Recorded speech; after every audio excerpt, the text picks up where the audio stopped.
All right.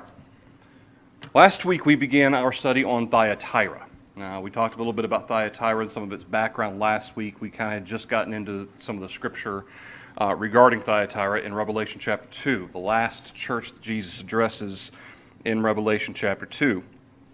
And as we noticed that with regard to the background of this church, the city or the town, it really wasn't even, I wouldn't even call it a city. This was a town, and it was a trades town, and it was kind of the, I guess you could say, the gateway to Asia, between Asia Minor and Asia, in terms of at least the western side of Asia Minor, because as we talked about last week, Thyatira sits, there's a valley that kind of comes in from Asia Minor, and this sits at the kind of the mouth of this valley. And the roads from Thyatira lead to Pergamon or Pergamos, to Smyrna, to Sardis, and so forth. And so Thyatira is kind of the gateway to this whole western side or western seaboard of Asia Minor. So the majority of the trade that came in, and especially trade that would be bound to Ephesus or Smyrna to go over to Rome, or over here to Rome, that's going to probably go through Thyatira as well, if it's coming from Asia. And so this is a major trades point, a major commercial area. Now, as we notice, that it's in terms of worship, it wasn't a temple sweeper for any of the Greek gods, like some of these others that we noticed, like Pergamos and Ephesus. It wasn't a major center of imperial worship or anything like that, like Smyrna was. But Thyatira, its, I guess you could say, claim to fame, or it's the one thing that kind of sets it apart, or two things really. One was that it had far more trades guilds than any other town its size. In fact, it rivaled many of the big cities in terms of how many trades guilds it had, specifically because of its positioning. But secondly, because it also had this individual, this oracle that was called the Sambathe. And this Sambathe was someone kind of like, we're familiar with I think most of us are familiar with the oracle at Delphi, for instance, who was somebody that people would go to and request to tell the future, or to tell their fortunes, or to commune with the gods, that sort of thing. Well, the Sambathe is kind of the same way. And this individual, all the information that I've had, there's not a lot of information that we have that we know specifically about this individual. We know she was a woman. We know she claimed to speak in the name of the gods, okay, whether Jehovah was a part of that or not. We know she claimed to speak in the name of the gods.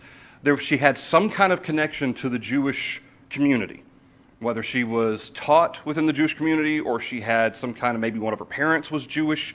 There was some connection there within the Jewish community to her. And as a result, she was very highly kind of ingrained within this town and within the importance of kind of everything that they did. Now, keep in mind, as we talked about last week, the social feasts and meals that they would have, business meetings, business meals that they would have, they would pour out a libation, a drink, as an offering to the gods before every meal and every meeting.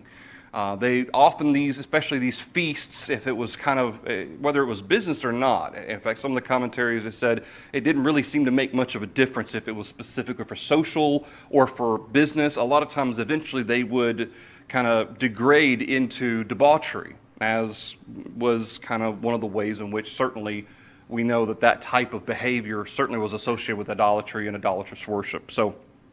But this is certainly one of the aspects of this. The other thing to remember is the fact that Thyatira was there was a lot of wealth going through Thyatira.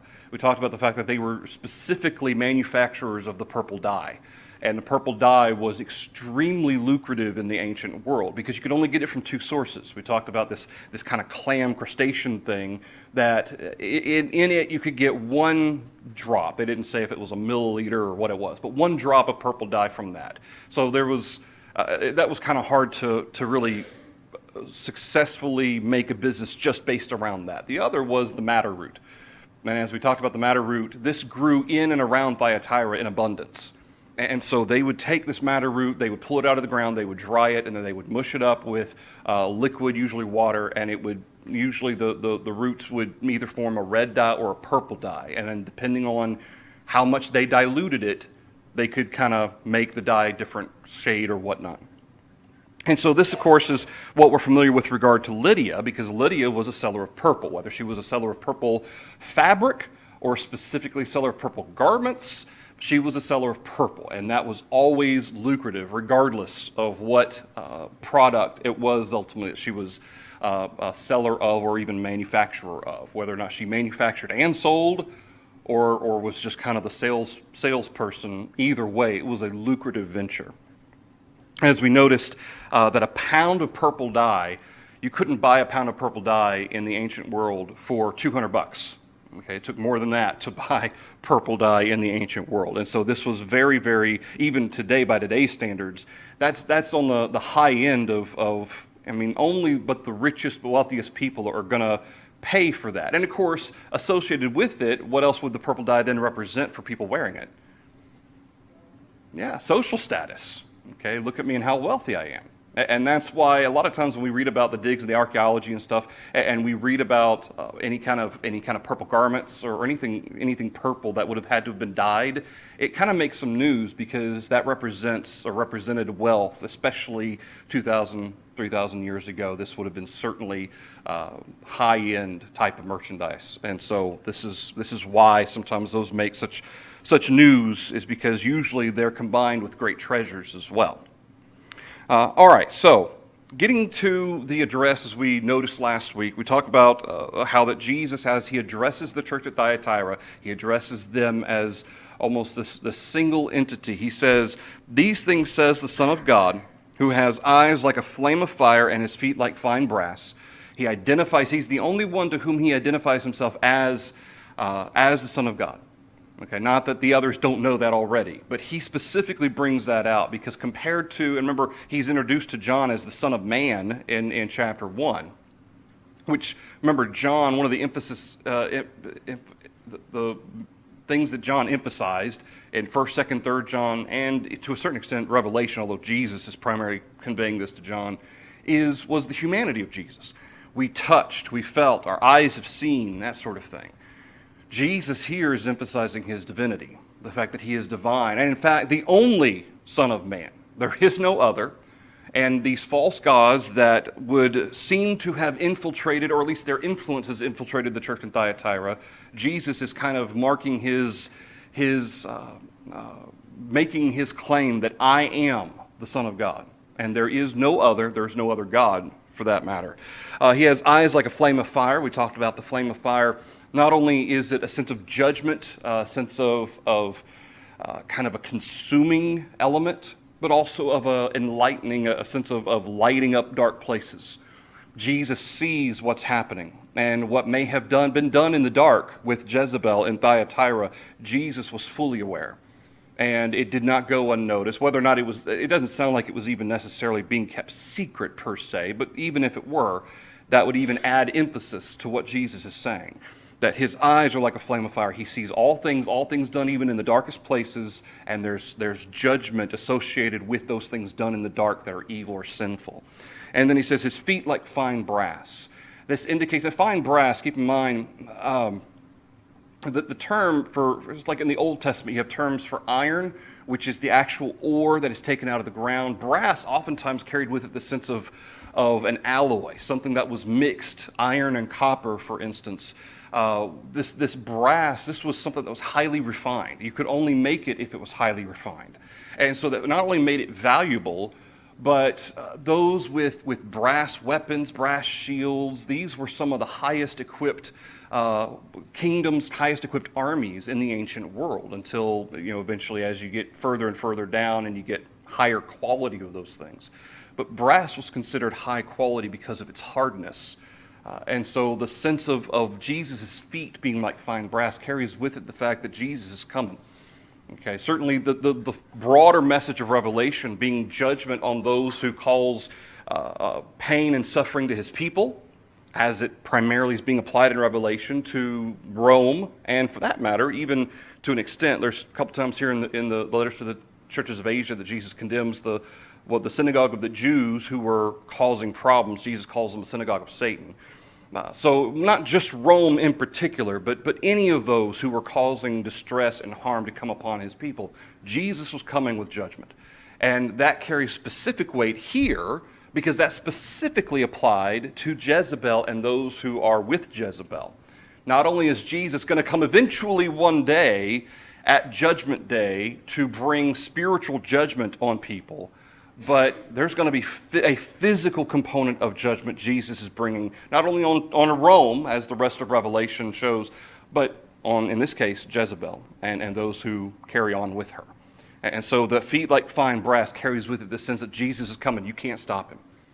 And there's no amount of trying to keep him away. He's coming. You can't stop him. We already know that he walks in the midst of the 7 golden lampstands. He sees all the things that are happening in all of his churches.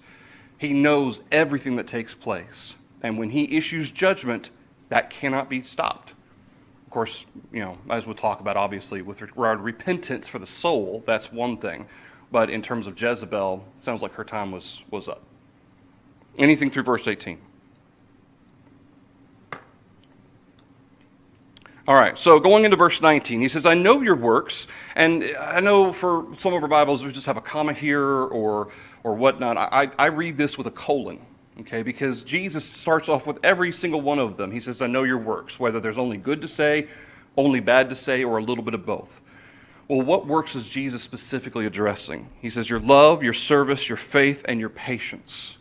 Okay, now those are 4 qualities that this church in Thyatira had that Jesus says have actually grown.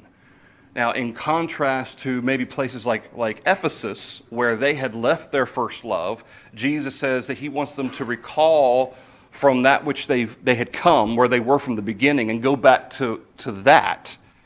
With Thyatira, he says the last are more than the first, which suggests that from what they were at the beginning, they've actually grown. And I don't read this as necessarily number of works, but more in the sense of the quality of the trust in Jehovah as they did these things, their full faith and persuasion and conviction in what they did, the reason why they did it. Certainly, I guess you could quantify quantity as being a point of this. But I would suggest that quality is probably the most important aspect to this, because what they did it wasn't just the number of the things that they did, because that wouldn't matter if they didn't have the proper mind and heart and understanding of what they were doing. And so the fact that Jesus brings up love, okay, that's an internal component. Service is an internal component that is manifested outwardly, certainly, but having the mind of a servant is an internal component. Having faith, that's conviction, persuasion, and patience. These are all internal components, internal characteristics that are then manifested outwardly. And those are the 4 things that Jesus brings up. He doesn't bring up specifically the works that they were involved in, specifically, that had grown. He brings out their character. And of course, Peter brings this up to the brethren. He says, add to your faith virtue, to virtue knowledge, knowledge temperance, and so forth. The sense of growth and this continual looking forward to heaven, this continual refining of myself, making myself stronger and better in the things that I do, the quality of my, I guess you could say, my heart, my desire to please God, that's what I'm doing it for. Not for selfish purposes, not to be seen by people or anything else. And it seems as though Jesus is commending these brethren, and really in a lot of ways, there's only one verse committed to this, but this is in some ways far more than some of the good he said about some others, in the sense that I don't think he really addresses, in the sense of growth, he doesn't particularly bring out and commend a congregation for growth like he does Thyatira. And so I think that's certainly a commendable thing that Jesus offers to them, certainly something they could build on and recognize that what they were doing was good, and they have progressed from the beginning and are getting better and better at what they're doing. Thoughts or comments through that? All right, so then we go on to the bad in verse 20. He says in verse 20, nevertheless, I have a few things against you, because you allow that woman Jezebel, who calls herself a prophetess, to teach and seduce my servants, to commit sexual immorality and eat things sacrificed to idols. Now, Jesus brings up a specific name, which he only does that a handful of times in the churches or the letters to the churches in Asia. We looked at previously regarding the faithful martyr. I'm sorry. Why am I? It was Antipas. Yes, thank you. Yeah, verse 13. Antipas. I don't know why I completely blanked there. But Antipas Antipas, Jezebel, these are some of the few proper names. Other than saying the doctrine of Balaam, the doctrine of the Nicolaitans, these are the few proper names that are ever mentioned in the seven churches, or letters to the seven churches. Well, Antipas, and such a great example, the faithful martyr of Antipas who was willing to die for the name of Christ. And yet now we go to all the way the other extreme here with Jezebel. Now, whether or not this is her actual name was Jezebel. What a terrible name to name somebody if they knew the history. I don't know. It's possible it was. But I tend to believe that at the very least, the purpose for Jesus referencing this goes back to the character of Jezebel from the Old Testament. Again, not to say that wasn't her real name too, which would have been incredibly ironic, or maybe not, but the fact that Jesus is bringing out, this is the character of this woman. We know that she was the princess of the Zidonians. She married King Ahab. Remember, this is in the time of Elijah. And she was the one, of course, Ahab was already kind of he wasn't the greatest of kings in the first place, but Ahab allowed Jezebel to bring in all of this corruption. All of this, the Baal worship, the Astor worship, which is the female version of Baal, all these gods of her people, she brought in and corrupted Israel with it. In 1 Kings chapters 18 and 19, it's Jezebel that is in charge of killing the prophets of God. And of course, we know Elijah, he's the only one that he stands up and he has to flee to avoid being killed as well. This kind of leads to him going to the mountain of the Lord, and he's saying, Lord, I'm the only one left. And God has to remind him, no, I've still got 10,000 people who haven't bowed the knee to Baal, or 5,000. But in 1 Kings chapter 21, we see, remember Ahab, he's all upset because Naboth won't sell him his vineyard. And so he's sulking in his room. He refuses to eat, and he's kind of just moping in his bed. And what does Jezebel do? She fixes it for him, right? She goes and she kills Naboth to give Ahab the vineyard. Okay, it's interesting that even though Ahab was technically the king, Jezebel was one of the driving forces of his kingship or administration, however you want to say that. Not to say Ahab wasn't in charge, he was. And not to say Ahab wasn't guilty, he was. But Jezebel, she was constantly, she had her fingers in everything. And for the bad, for evil. And we find in 1 Kings chapter 9, or 2 Kings chapter 9 rather, in verse 22, we're told that she's the mother of Joram. Reference is made to her witchcraft or sorcery, as some translations have, there in 2 Kings chapter 9 and in verse 22. On through verse 30 through 35, we're told kind of how she ended, and how that she fell from a tower and dogs ate her body and all that stuff. So it was gruesome. But it was deserving, obviously. But the fact that she was involved in sorcery or witchcraft.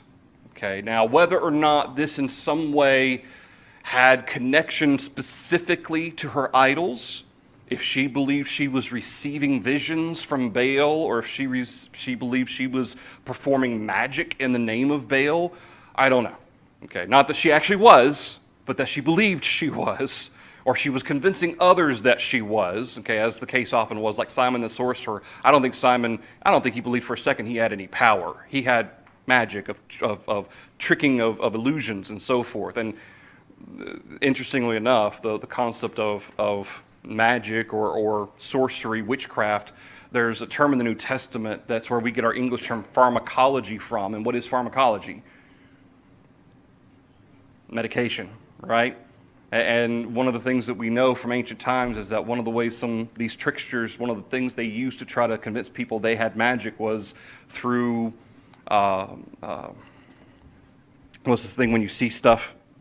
Hallucinogens, thank you. hallucinogens and things like that to make people convinced that they have some kind of magic power or something like that. It's possible that she may have been involved in that as well. Now, the fact that Jesus uses this term, or this name specifically, to reference this woman, and I fully believe that it's on purpose to hearken back to the Jezebel of the Old Testament. The fact that she brought in these false gods and their influence and corrupted Israel. The fact that Ahab allowed her to do that. The fact that she had some kind of connection to sorcery or witchcraft suggests to me, I mean, when you read about the woman in Revelation 2, we can see the comparisons abounding. We find here in Revelation 2 that she calls herself, first of all, you allow that woman Jezebel, just as Ahab allowed Jezebel to come into the children of Israel, the church has allowed this woman to come in, and she is corrupting the brethren. But secondly, she calls herself a prophetess. Notice Jesus does not say she is one. Okay, so we do not have, this isn't a situation where we have a woman who has a miraculous gift of prophecy and she's deliberately leading people astray. Okay, do we know that women had gifts of prophecy during the New Testament times? Sure, yeah. What famous evangelist had daughters who prophesied? 4 daughters who prophesied. Philip, the evangelist who settled in Caesarea. And so the fact that certainly the miraculous gifts of the Holy Spirit, which have certainly the majority of those at this point have died out. Okay, John is the last remaining apostle. Only he, at this point, if he is the last apostle, only he has the authority to lay hands on to anyone to receive gifts of the Holy Spirit, or the miraculous gifts of the Holy Spirit. So at this point, a lot of those gifts have died out regardless. But Jesus says she calls herself a prophetess. And I would suggest not just calling herself a prophetess, but whether or not she was trying to say she received visions from Jehovah, whether she was trying to pass herself off as a prophetess of Jehovah, or if she was maintaining the fact that she was a prophetess for Baal or for any of the false gods of the Greek, well, in this case, not Baal, but the Greek gods, okay, as I could see Jezebel having done in the Old Testament, especially with this, magic she tried to use. There's certain divine connection that Jesus is making, that this woman is purporting to have, that she claims to be divine. But I would suggest to you that Jesus is specifically saying that for a reason. She claims to be a prophetess, but is she really? No. In fact, no, she doesn't. And then he goes on to say, to teach and seduce my servants to commit sexual immorality and to eat things sacrificed to idols. Now, Jesus has already addressed these same 2 components earlier with Pergamos. But with Pergamos, he called it the doctrine of whom? Called it the doctrine of Balaam in verse 14. It says, I have this against you who hold to the doctrine of Balaam, who taught Balak to put a stumbling block before the children of Israel to eat things sacrificed to idols and commit sexual immorality. Now, there was no connection between Jezebel and Balaam. Okay, we're talking about 2 different time periods here. But the means by which they worshiped their false gods are the same. Okay, the same components of sexual immorality, eating things sacrificed to idols, those are the same components that really, in a lot of ways, those are some of the same components that comprised all of the gods, all of the false gods. In some form or fashion, there was heathenism. When we talk about heathenism, there was that lust, that lasciviousness, that component of physical element to trying to make it holy about worshiping some false god. Well, Jesus calls it the doctrine of Balaam here. But he's addressing a group of, first of all, he's addressing the church, among whom there is a group of individuals. You have there those who hold to the doctrine of Balaam. Now, and again, as we talked about with Pergamos, I don't think we're talking about brethren who have fallen away and they're worshiping false idols in the sense that they don't worship Jehovah or don't believe in Jesus, because they're coming to worship. So why would they be coming, and why would they be a part of the brethren in Pergamos if they fall into Greek gods? I think instead you may have a situation where either they're trying to do both, either out of true devotion. Okay, maybe they really did believe in Jehovah and Jesus, but also believe in the Greek gods. But I think more likely, they were simply trying to appease their community around them so that they wouldn't be persecuted. So if we bow to the will of our friends in Pergamos and just kind of go along with the show, go along with the whatever is required of us to do, throw our pinch of incense, whatever, to Caesar, whatever. Okay, we still believe in Jesus, so it doesn't matter. I tend to think that's what Jesus is referring here. But with Jezebel, okay, she is doing what Balak did. She is literally teaching the people of God in this case, or the church, the brethren, to be seduced and to commit sexual immorality, things sacrificed to idols. Two possibilities here in terms of how that's being applied. A, it could be very literally in the sense that she's convincing brethren, in order to serve Jehovah, this is what they have to do. Now, I tend to discount that. I would hope that the brethren, any brethren who could be convinced by that or might be convinced, would be rather convinced of what God says rather than what she said, and that constantly committing sexual immorality, things sacrificed to idols, would have no bearing on the worship of Jehovah. Okay, in the sense of, oh, that's not how you worship Jehovah. The other component of this is that she's convincing them to be involved in this as a means of appeasing society. Okay, remember we talked about the trades guilds here and how basically the service to the gods was integrated into their social behavior. And so at a business meeting that they would be in, you offer up this libation, this offering to one of the Greek gods, or all of the Greek gods for that matter. You're a part of that. And so in order to be a Christian in Thyatira, it would be very, very difficult to be a part of any of these trades guilds, much less do business with them, if you're going to be loyal to the Lord and not be associated with sacrificing to false gods. And so I tend to think that that is the more likely scenario, that she, and we'll talk about some of her, more of her nature here in just a second, but if from a practical perspective, how is this being applied? Somehow she's convincing brethren that it's okay to do business in Thyatira, even though that business is directly linked to the worship of these false gods. You can be a Christian, you can be faithful to the Lord, you can also go along with the flow of society because you don't really believe it, you don't really mean it, and so you pour out your libation to the gods, and you can be involved in these love feasts and so forth. It's because it's just part of society, it's part of doing business. And of course, we talked about the fact that last week that this applies to us in a very specific way in the fact that many aspects of business in our world today, in our society, involve things that Christians shouldn't be involved in. Whether it's drinking, going to certain types of dance clubs or worse type of clubs that we shouldn't be involved in. Different types of behavior like dishonesty or lying is often a part of everyday business in today's society. Misrepresentation. Okay, all of those things compromise us with regard to what should be our honest and pure devotion to serve Jehovah. And what it sounds like is happening is Jezebel has somehow ingratiated herself among these brethren and convinced them that it's okay to do both. Okay, because I don't believe that she seduced them to turning away from Jehovah.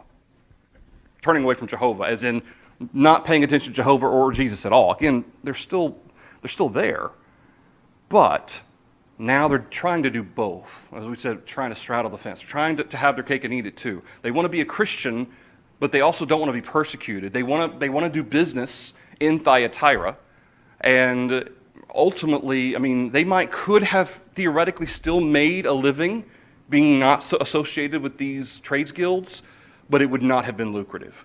You would not have made money not being a part of the trades guilds. So it was either be relatively poor or maybe barely middle class, for lack of a better phrase, or you could be fairly wealthy and just compromise your conviction just a little bit. And to me, I think that probably better associates with what Jesus says here than suggesting that she's drawing Christians away over to heathenism completely. They've completely left serving Jehovah. Not to say that that's not possible. It certainly is. But I tend to think that given the context of what we just talked about with Pergamos, where I think some of the same things were happening in Pergamos, and given how easily, as we know, that can enter into the mind to justify the effort to say, well, I still believe in God, I still believe in Jesus, it's okay if I just go through the motions or just say this. If everybody else is around drinking, I'll drink, or even is this I've known the case where they'll drink non-alcoholic beer. I don't know if you've ever heard of non-alcoholic beer. It's a thing, but I've known of some who suggest that I can drink the non-alcoholic beer while all my coworkers are drinking their beer, and I fit right in. But it's not just the alcohol component of that, is it? What else is a part of that problem? The influence, the appearance of evil, okay? The appearance of the cans look exactly like beer. It just says, in little words, non-alcoholic at the top. You could easily cover that with your finger as you're drinking, so nobody would know the difference. And to me, the whole focus of that is you're trying to fit in, when in fact, what should we be trying to draw attention to? The different, that I seek to serve God, not seek to serve the same things you serve. Go ahead. Can't serve two masters. That's right. That's right. Jesus himself says you can't serve two. Either you're going to hate the one and love the other, or vice versa.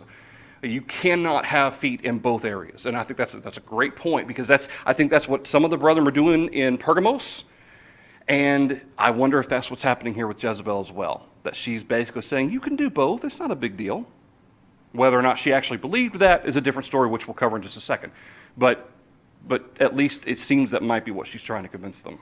Snoop, did I see your hand? Somebody's hand, Keith? Yeah, in today's world, you've got all of that, but I think also a subtlety that comes along is when they meet.